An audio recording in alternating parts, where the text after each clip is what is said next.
നമസ്കാരം. കൊച്ചി ധനുഷ്കോടി ദേശീയപാതയിൽ ബോഡിമെട്ടിനടുത്ത് പട്ടാപ്പകൽ കാട്ടാനക്കൂട്ടം. ഇന്നലെ ഉച്ചയോടെയാണ് കുഞ്ഞുങ്ങൾ ഉൾപ്പെടെയുള്ള ആനക്കൂട്ടം പാതയിലേക്ക് എത്തിയത്. ഈ സമയം നിരവധി വാഹനങ്ങൾ ഈ ഭാഗത്തേക്ക് എത്തിയിരുന്നു.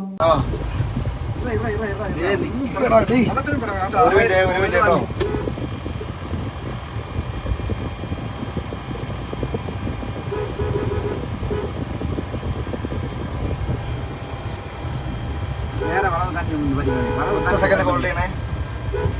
ആന വട്ടം കൂട്ടം വന്നേക്കുക.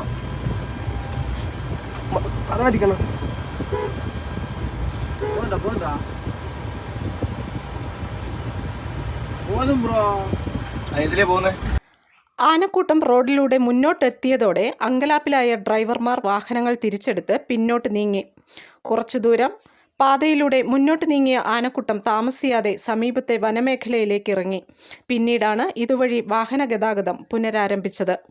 സമീപത്താണ് ആനയിറങ്ങൽ ഡാം സ്ഥിതി ചെയ്യുന്നത്.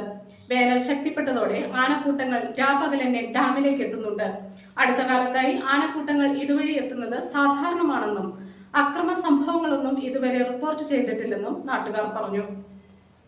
News desk Marayoor vision. അടിമാലിയിൽ പ്രവർത്തിക്കുന്ന saint Joseph institute of medical education എന്ന സ്ഥാപനത്തിലേക്ക് അഡ്മിഷൻ ആരംഭിച്ചിരിക്കുന്നു.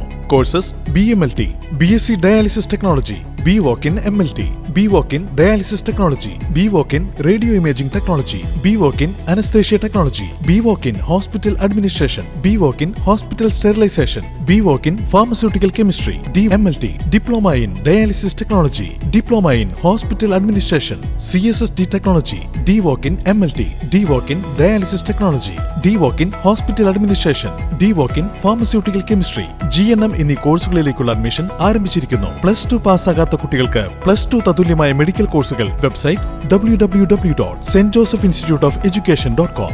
Email stjosephinstitute.org@gmail.com.